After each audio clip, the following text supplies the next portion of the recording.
딥시크 얘기 한번 시작을 해보겠습니다. 일단은 제일 중요한 건 이거야.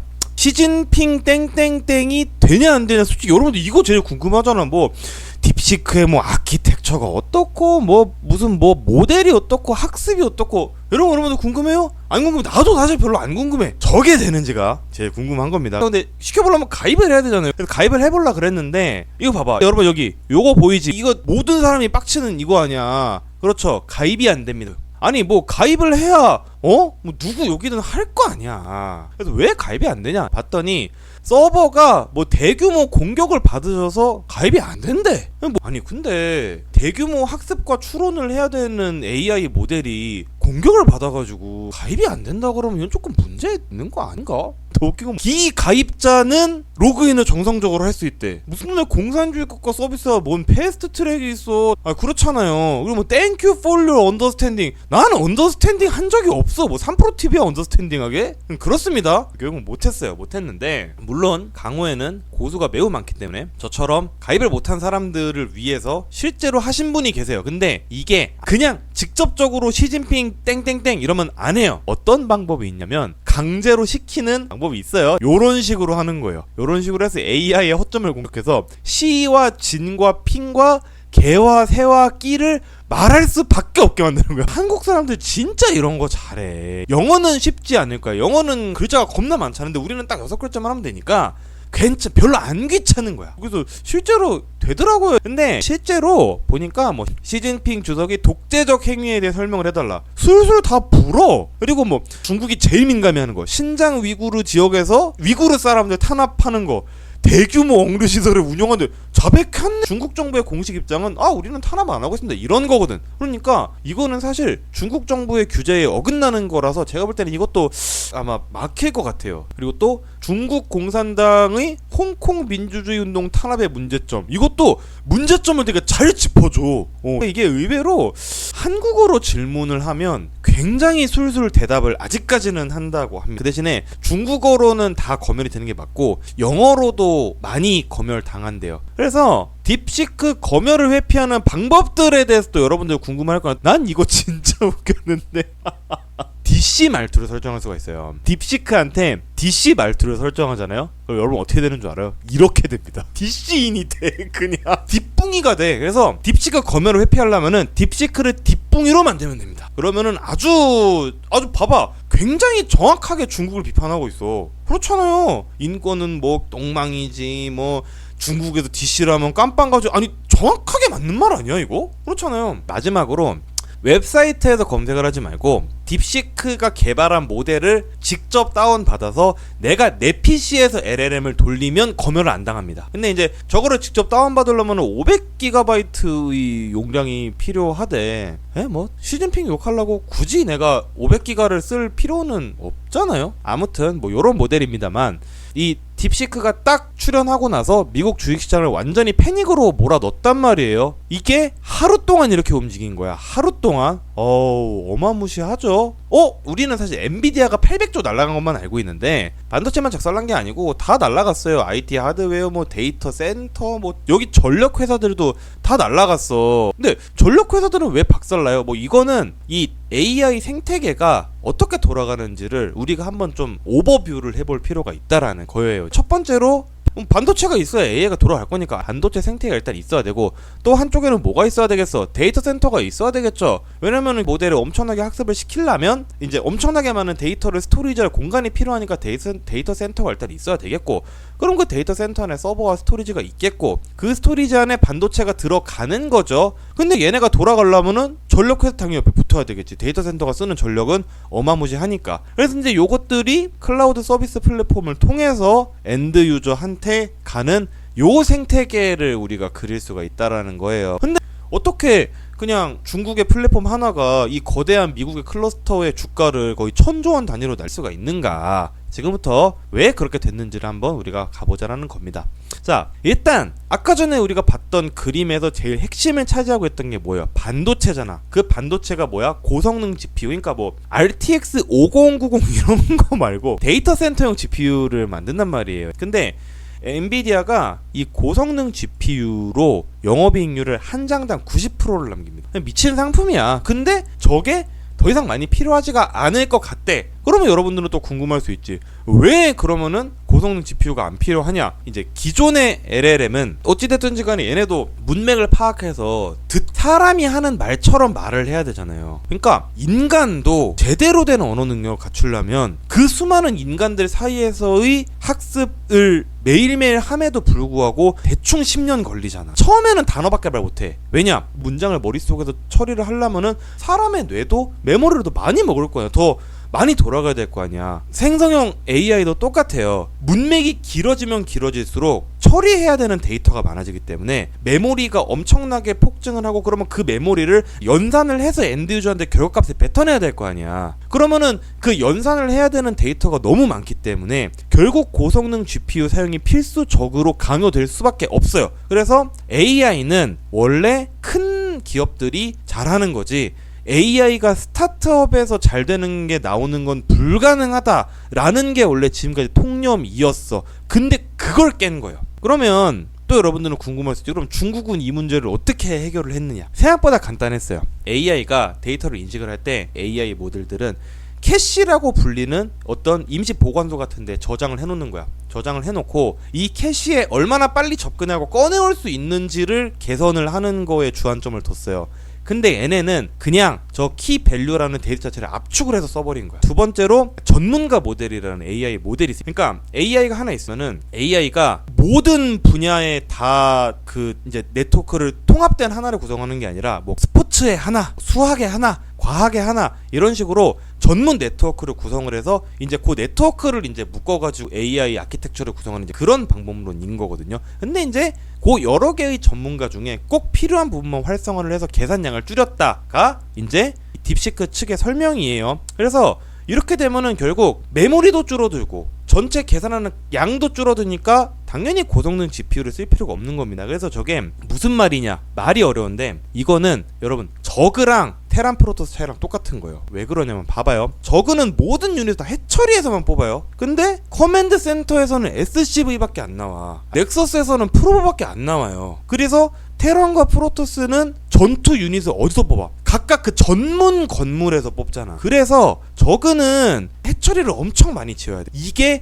종전까지의 모델이었던 거야. 근데 테란이랑 프로토스는 왜 내가 커맨드 센터에서 마린까지 뽑아야 되냐는 거야. 전문 건물만 돌리면 된다라는 거죠. 근데 봐, 스타를 할 때는 내가 만약에 바이오닉을 하고 싶으면은 8배럭을 최소한 돌려야 됐잖아. 게임이니까. 근데 AI가 그럴 필요 있어요? AI를 돌릴 때는 배럭 하나, 팩토리 하나, 스타포트 하나만 있으면 돼요. 근데 얘는 해처리가 10몇 개 있어야 되는 거지. 그러면 뭐가 더 효율적일지는 너무 당연한 거라 이거예요. 그러니까 민속놀이의 룰로 정리를 해보자면 유닛 하나가 차지하는 인구수를 그냥 확 압축해서 줄여버리는 거야. 그럼 어떻게 되겠어요? 서플라이가 더 많이 필요가 없다라는 거지. 자, 그리고 저그식으로 해처리에다 뽑는 게 아니야. 때에 따라 나 전문 건물을 내가 찾아가서 걔만 호출해서 오면 돼. 그렇죠? 그러면은 이게 훨씬 더 효율적인데 이렇게 되면 어떻게 되겠어? 전순이 인구를 1밖에 안 먹어. 근데 한 번 딱 누르면 한 부대에 찍혀 나와. 그러면 서플라이 만드는 회사랑 스타포트 만드는 회사는 당연히 망할 수밖에 없다라는 거지.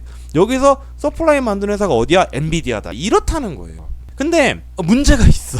역시 문제가 있어요. 사용자 채팅 기록과 API 인증키를 포함한 100만 건 이상의 데이터베이스 유출 사고가 있어서, 참고로 오픈AI 아직까지 이런 거 없었어요.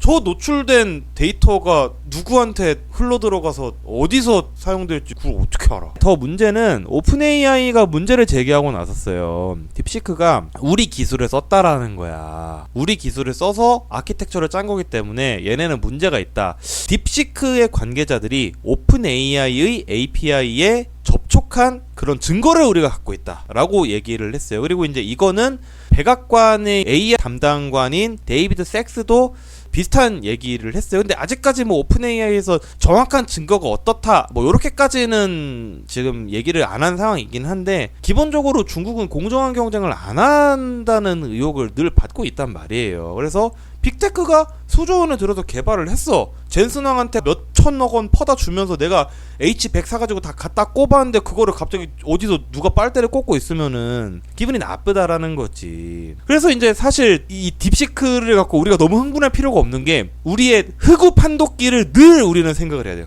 일단 검증되기 전까지는 몰라. 그리고 딥시크가 사용한 아키텍처를 검증하기 위한 논문 프로젝트들은 이제 막 시작했어요. 그렇기 때문에 자, 아직 끝난 게 아니다. 피카츄의 배를 만져야 된다 라고 이제 여러분들이 생각을 해야 된다. 근데 더 큰 문제가 있어. 너무나 광범위한 개인정보를 수집할 수 있도록 동의를 해야 되는데 문제는 이게 중국 본토에 있는 서버에 저장이 된다? 틱톡이랑 똑같은 문제예요. 그래서 미국이랑 유럽은 전혀 허락을 안 해줄 확률이 되게 높죠. 그리고 저는 이게 핵심적인 문제라고 생각해. 봐봐, 일단은 어찌됐든 딥시크는 알고리즘을 활용하는 AI잖아요. 알고리즘을 활용하는 AI인데 그러면은 사실 이 AI는 알고리즘을 활용해서 중국이 원하는 컨텐츠를 뽑아서 보여줄 수가 있어요. 콘텐츠 밀어내기가 가능하다라는 거. 개인정보를 가져가는 데서 그치지 않고 중국이 원하는 콘텐츠를 저 플랫폼에 태워서 밀어낼 수가 있다라는 거야. 그래서 이게 실제로 대만의 경우에는 틱톡을 많이 사용할수록 중국 친화적인 성향을 띈다는 그런 연구 결과도 있어요. 이거 되게 충격적이야. 이게 실제로 파이낸셜 타임즈의 조사 결과예요. 틱톡을 활용을 많이 하는 사람일수록 경제적인 만족도가 낮고 그 다음에 정치적인 불안정성이 높다. 그리고 대만에서 이런 성향을 가진 사람들은 중국의 친화적인 확률이 높다라는 이제 결과가 있다라는 거지. 그리고 또 하나의 문제점이 있어. 이게 그 가성비 AI 모델이라는 얘기를 했잖아요. 그러면서 했던 얘기가 이제 미국의 AI들은 수천억을 썼지만 우리는 80억밖에 안 썼다 라고 얘기를 한 건데, 근데 그게 최종 테스트 하는데 투입된 비용 80억인 거예요. 나는 이거 야바이라고 생각해. 왜 그런지 봐볼게요. 캐리어를 뽑는다고 생각해 봅시다.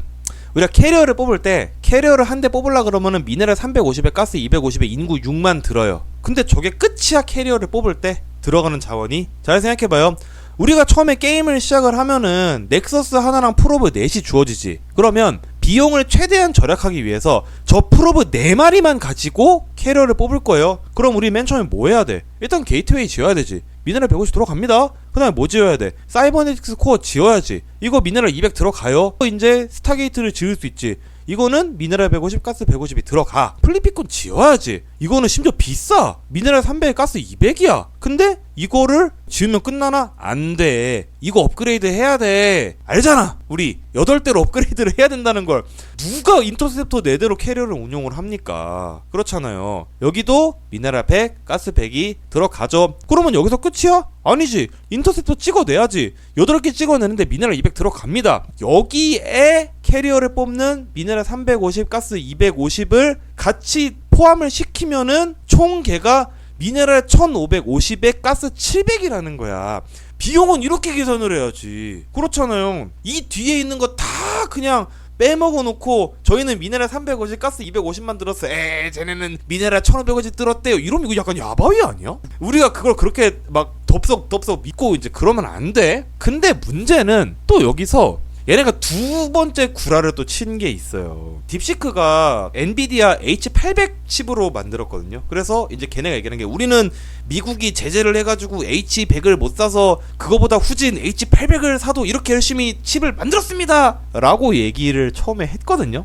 처음에 얘기를 했는데 이게 엄밀히 따지면 구라야. 왜 그런지 볼게요. 자, 딥시크의 개발사는 퀀트 전문 투자회사 환판퀀트라는 퀀트 전문 투자회사의 자회사입니다. 여기가 실질적으로 쩐주인데, 환판퀀트는 이미 10년 전부터 엔비디아 GPU를 긁어 모았어요. 이때 제재 안 할 때였거든. 이미 이때부터 긁어 모았어. 이거 다 신문 기사 있고 뉴스 있고. 그럼 신문 기사 뉴스가 왜 있겠어? 환판콘트 CEO가 그냥 자랑을 했으니까 있겠지. 그럼 우리 한번 이 구라를 검증하러 가보자 이거야. 자, 2021년부터 GPU 1만 장 확보를 했대. 이때 이미 400억 원 들었어. 그리고 2년 뒤에는 A100 만장 끌고 몰라고 이미 1800억 원을 썼어. 두 개 합하면 얼마야? 2100억이야. 뭐가 80억이에요? 이거 자체는 되게 대단하긴 해. 왜 그러냐면 환팡이 2021년에 보유하고 있던 A100 GPU 만장은 2022년 대한민국 전체 GPU의 5배예요. 2022년도에 우리나라 전체 GPU 2000개도 안 됐었어. 물론 그때 한국은 H100 2000개였고 환팡은 A100 만개긴 했는데 그래도 A100이 H100보다 한 티어 낮은 GPU이긴 하지만 12,000의 물량 차이는 우리가 무시를 할 수는 없는, 그러니까 회사 하나가 나라 전체 하나의 5배의 GPU를 갖고 있었던 거니까 칩을 존나 깔고 시작을 한 거예요. 물론 거짓말을 이렇게 쳤다라고 해서 실제로 딥시크가 진짜 그냥 빨대만 꼽은 모델이냐 정말로 구라냐는 건 아니에요. 이거는 그 아키텍처를 검증을 해봐야 돼. 그리고 실제로 딥식도 이제 자기네들의 아키텍처를 실제로 논문으로 출품을 한다면 실제로 구현을 한 거예요. 근데 하지만 얘네가 선전을 하는 것만큼 얘네가 정말로 그렇게 가성비 있는 모델이냐, 진짜로 값싸고 질 좋은 소고기냐, 이건 아니라는 거지. 그래서 이제 여러분들이 또 궁금할 수 있잖아. 그러면 진짜로 이 회사가 미국의 AI를 제끼고 뭐 세계 1위를 차지를 할 것인가 라는 궁금증을 또 여러분들은 가질 수 있지. 그러니까 저는 제 생각은 그러지는 못할 것이다. 하지만 오히려 AI 시장 전체의 사이즈를 더 키울 수 있는 기회는 제공했다고 생각해요. 왜 그러냐면 딥시크의 가장 큰 의의는 어찌됐든 이제 추론 비용을 우리가 낮출 수도 있다라는 거를 보여준 거예요. 그렇기 때문에 엔비디아 같은 경우에는 단기간으로는 사실 불확실할 수 있지. 왜냐면은 딥시크가 야바위인지 아닌지 우리는 아직 모르니까. 근데 저는 이거 장기적으로 나쁠 건 없다라고 생각을 하는 이유가, 여러분 잘 생각해봐요. 일단은 AI 업계 사이즈가 계속 커지면 학습해야 되는 데이터는 점점 커지잖아. 이거는 진리 아니에요. 근데 결국 고성능 GPU의 수요는 연산량에 연동되는 거 아니에요? 그리고 엔비디아가 망한다 하지만 결국 딥시크도 엔비디아 칩으로 한 거잖아. 실제로 추론 비용의 하락 자체는 이번에 딥시크가 갖고 온 모델이 너무 갑자기 뚝 떨어진 것처럼 보이는 거지, 실제로 AI 업계의 인사이더는 이거는 그냥 원래 우리가 예상한 곡선과 크게 어긋나지 않는 선에서 가고 있다라는 인터뷰도 여러 번 했었어요. 결국 어찌됐든지 간에 고비용 필수라는 법칙이 깨졌잖아요. 그러니까 전국구만 할 수 있는 일이 아니라는 거야. 뭐 가령 뭐 여수 독고, 인천 테리우스, 목포 살사 주영기, 김고촌 이런 전국구들만 할 수 있는 게 아니라 그냥 동네 깡패들도 할 수 있는 일이 됐다라는 거예요. 그렇잖아. 그러니까 딥시크가 가장 이제 강하게 보여준 거는 실제로 내가 전국구가 아니더라도 할 수 있다, 이런 아키텍처를 꾸리면 이라는 메시지를 전달을 한 거기 때문에 실제로 오히려 저는 스타트업들한테는 기회가 될 수도 있을 거라고 생각해요. 이때까지 AI 업계가 진짜 스타트업들한테 되게 잔인한 게, 많은 돈을 들여서 많은 칩을 장착한 서버를 갖고 데이터 센터를 갖고 많은 데이터를 한 번에 연산할 수 있는 그런 오픈 AI 같은 기업들이 새 모델을 한 번 발표할 때마다 스타트업들은 100개씩 없어졌어요. 근데 앞으로는 반드시 그렇게 되지는 않을 거라는 거지. 앞으로는 반드시 그렇게 되지는 않을 거라는 거고, 스타트업을 탐색하는 그런 움직임들이 강해질 거예요. 좀 더 이제 대기업들이 생각 못하는 방향성에서 효율성을 추구할 수 있는, 그러니까 넛즈를 찾을 수 있는 애들이 누군가, 뭐 요런 이제 탐색 작업이 강해질 것 같고요. 근데 왜 또 한국 얘기를 안 할 수 없잖아. 우리가 지금까지 뭐 딥시크가 뭐 미국이 어떻고 중국이 어떻고 뭐 인천 테리우스가 어떻고 뭐 이런 얘기를 했지만 이거 다 결국 남의 나라 얘기 아니야? 우리나라 얘기 한마디도 안 했어요. 그게 문제 있는 거 아닌가? 그러니까 지금 이제 이 경쟁에서 미국과 중국이 투톱을 차지하고 있고, 뭐 유럽, 한국, 일본은 다 이제 뒷전으로 밀려나는 이제 그런 상황인데, 그래서 이제 실제로 이런 풍자를 하고 있죠. 뭐 한국은 아파트에 돈을 다 때려받고 있다라는 내용의 풍자죠. 굉장히 심각한 거지. 중국은 또 이번에도 국가적인 영웅 만들기에 굉장히 진심입니다. 이 로프리라는 엔지니어가 젊은 여성 컴퓨터 과학자인데, 이 사람이 이제 딥시크 개발을 이제 주도했다라는 이제 그런 언플을 막 해서 이 사람을 이제 국가적인 영웅으로 만들고 있어요. 제 개인적인 의견은 이분은 만들어진 히로인이다라고 저는 그렇게 생각합니다. 의심스러워. 왜냐면은 우리가 아까 전에 얘기했듯이 이 사람이 개발을 정말 다 했을까? 이미 환판 퀀트에서 GPU 1만 장 때려 박아서 그 이전에 다 뭔가를 했는데, 그렇잖아요. 그래서 사실 저는 이분은 좀 약간 만들어진 천재라고 생각을 해요. 근데 천재를 만드는 게 차라리 나아. 우리나라 이러고 있잖아. 난 이게 더 기가 막혔어. 내 말을 안 듣는 거는 니네가 범죄자들이기 때문이다. 이게 좀 너무 약간 너무 이상한 논리 아니에요? 아니, 그러니까 영웅을 만들 필요는 없어. 근데 범죄자를 만들 필요는 더더욱 없는 거 아니야. 우리가 무시하기 바쁜 중국은 과학자를 청년의 우상으로 만들어요. 우리나라는 과학자들을 범죄자 취급을 하고 예산을 깎잖아. 그러면은 그런 상황에서 딥시크가 어떻게 나와? 네이버 어떻게 잘해요? 어디에 돈이 들어가는가가 그 나라의 아이돌이 누군지를 정하는 거예요. 과학에 돈이 들어가면 과학자가 우상이 되겠지. 스포츠에 돈이 들어가면 스포츠에서 우상이 나오겠죠. 투자를 많이 하면. 그렇잖아. 근데 아파트에 돈이 들어가면 누가 남을까? 모르겠어요. 나는 솔직히 뭐가 남을지. 치솟는 아파트 가격과 떨어지는 출산율 뭐 정도가 남지 않을까라는 생각을 하는 거고. 자, 기술이 없는 나라가 국장에 돈이 어떻게 들어옵니까? 국장의 경쟁력을 키우면 단순히 대한민국의 자본력 뿐만 아니라 해외의 투자 자금을 국장으로 끌어올 수 있기 때문에 자본력을 갖출 수가 있게 되는 거지. 기술 경쟁 시대에 경쟁력 있는 기업이 1도 없는 시장에 어떤 바보가 돌러? 어떤 바보가? 그렇다고 거버넌스를 고쳐? 안 고치지. 삼성의 전영현 부회장을 주주들이 자를 수 있습니까? 못 자르지. 도롱도롱이야. 아, 오늘 댓글 재밌네. 확실히 국장 얘기를 해야 조롱도롱이다. 조롱도롱이다는 진짜. 와, 너무 웃기다. 아무튼 내가 어디까지 얘기했다. 여러분들이 너무 웃기니까 어디까지 말을 했는지 까먹었잖아.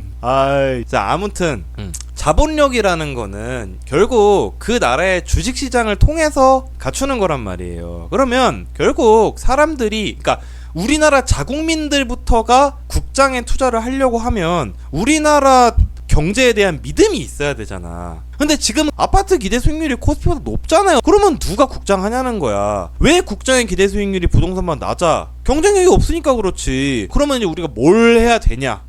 저는 뭐 3가지 정도를 생각을 좀 했는데, 저는 일단 스톡옵션 제도를 좀 개선을 해야 된다고 생각을 해요. 자, 스톡옵션 제도를 어떻게 개선을 해야 되냐면, 세금 면세해줘야지. 기술특례 기업들은 스톡옵션을 행사할 경우에는 완전히 면세를 해줘야 되고요. 그 다음에 금융투자 종합소득세 있잖아요. 그거를 그냥 세액공제 풀로 해주는 그런 펀드를 만들어서 거기 사람들이 돈을 넣도록 해줘야지. 우리나라 스톡옵션 행사할 때 근로소득세랑 뭐 이런 것들 꼬박꼬박 다 떼가요. 나는 이런 거 다 면세해줘서 소득을 온전히 보전을 해줘야 된다고 봐. 그리고 대학 정원 조정해야 돼요. 스탠퍼드 컴공과 정원은 800명입니다. 서울대 컴공과 정원은 80명이에요. 이거는 기본적으로 팜이 안 되는 거야. 물론 정원만 늘린다고 해서 양질이 팜이 되냐? 뭐 저도 그렇게는 생각 안 합니다만, 다 좋으니까 그냥 수능 성적으로 개방해도 좋다 이거예요. 차라리 내국인한테만 수능 성적으로 개방해도 좋으니까 대학 정원 좀 늘려라. 특히 이공계 정원 늘려라. 800대 80은 말이 안 되잖아. 그렇잖아요. 이거 좀 늘려야 된다라고 저는 생각하는 거고. 그리고 뭐 너무 뻔한 얘기긴 한데, 산업은행과 기술보증기금 같은 이제 국책기관들은 자본금을 늘려줘야 됩니다. 왜냐면은 얘네가 쓸 수 있는 돈들이라는 게 다 얘네의 자본금 곱하기 몇백 %로 다 묶여있거든요. 그렇기 때문에 우리가 뭐 이런 뭐 AI가 됐든 뭐가 됐든 결국 이제 육성을 하려면 결국 돈이 필요하잖아. 근데 사실 산업은행이나 기술보증기금은 이 자본금을 굉장히 과거에 설정을 해놨기 때문에 이 회사들을 자본금을 확충을 시켜줘서 좀 더 많은 돈을 쓸 수 있게 해줘야 된다. 요렇게 저는 얘기를 하고 싶은 거고, 이런 식으로 풀어보자는 거예요. 돈의 문제를 해결을 하면 결국 저 길로 가면 내가 돈을 많이 벌 수 있다. 그러면 결국 그 직업을 선택하려고 하는 사람들이 많아지겠지. 그럼 그 직업을 선택하려고 하는 사람들이 많아지면 결국 서울대 컴공과 경쟁률이 훨씬 더 빡세지겠지. 그럼 그때는 TO를 개방을 해도 된다라는 겁니다. 그래서 뭐 아무튼 제가 오늘 준비한 내용은 여기까지고요. 오늘도 방송 들으러 와주셔서 감사드리고, 다음 주에는 더 재미있는 주제로 여러분들 주말을 즐겁게 드리는 hin곡 되도록 하겠습니다. 그럼 여러분 다음 주에 뵙겠습니다.